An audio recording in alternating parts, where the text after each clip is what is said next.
લક્ષ્ય ન્યૂઝ, એક નજર, એક લક્ષ્ય. નગરપાલિકા દ્વારા આજરોજ ડભોઈ નગરના બજારોમાં સિંગલ યુઝ પ્લાસ્ટિક બેનને લઈ સઘન ચેકિંગ હાથ ધરવામાં આવ્યું, જેમાં ગાયત્રી કોમ્પ્લેક્સ સોસાયટી નજીક આવેલ એક ગોડાઉનમાંથી મોટો જથ્થો ચા માટે વપરાતા પેપર કપ મળી આવ્યા, જેમાં ગોડાઉન માલિક સામે દંડનીય કાર્યવાહી હાથ ધરી.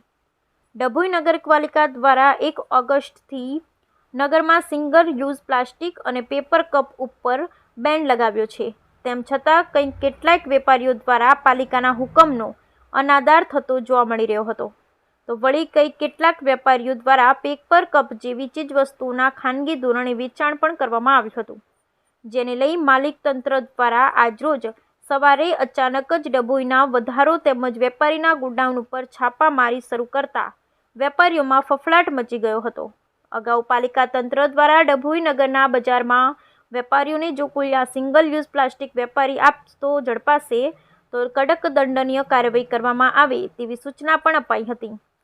જે અનુસંધાને આજે ડભોઈ નગરપાલિકાની જુદી જુદી ટીમો નગરમાં ચેકિંગ હાથ ધર્યું હતું, જેમાં નગરના કોટ વિસ્તાર બહાર આવેલ ગાયત્રી કોમ્પ્લેક્સ સોસાયટી નજીક આવેલ એક ગોડાઉનમાંથી ચાના પેપર કપ સહિત સિંગલ યુઝ પ્લાસ્ટિકનો જથ્થો મળી આવતા પાલિકા દ્વારા તમામ જથ્થો બરામદ કરી ગોડાઉન માલિક સામે દંડનીય કાર્યવાહી હાથ ધરવામાં આવી.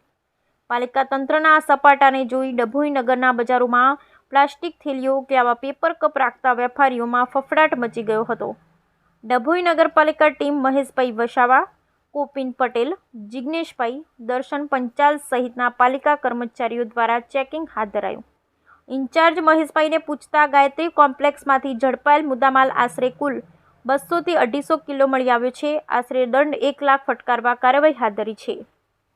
ગુજરાત સરકાર શ્રીના જાહેરનામા મુજબ સિંગલ યુઝ પ્લાસ્ટિક પર પ્રતિબંધિત જાહેર કરેલ છે, છતાંય ડભોઈ ગામની અંદર અમુક વેપારીઓ સિંગલ યુઝનો પ્લાસ્ટિક, થર્મોકોલ જે બેન છે એની આઇટમ છે, પાણીના ગ્લાસ છે, બીજી જે પ્રતિબંધિત જે આઇટમો છે એનો યુઝ કરતા માલુમ પડેલ છે.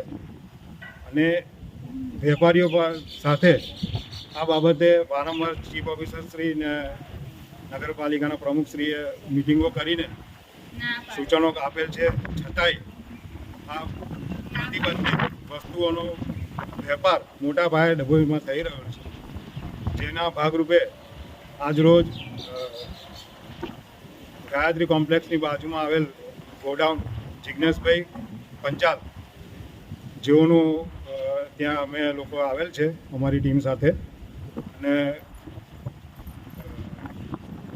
જે પ્રતિબંધિત છે વસ્તુનો જપ્તી કરેલ છે અને એનો દંડ પણ વસૂલવામાં આવશે. ત્યારબાદ નિયમ મુજબ જે પણ સીલિંગ કરવાની કાર્યવાહી હશે કરવામાં આવશે. તેમજ ડભોઈ શહેરની જનતાને અને વેપારીઓને આ તબક્કે ફરી એકવાર મીડિયા મારફતે અમે જણાવીએ છીએ કે આવી જે પ્રતિબંધિત વસ્તુઓ છે એનો ઉપયોગ તાત્કાલિક બંધ કરી દે, કારણ કે એને પર્યાવરણને નુકસાન છે અને માનવ જાત પર પણ આ નુકસાન કરતા છે. જેથી આ પ્રતિબંધિત વસ્તુઓનો નાશ કરે પોતે જ તેવી નગરપાલિકા દ્વારા અપીલ કરવામાં આવે છે.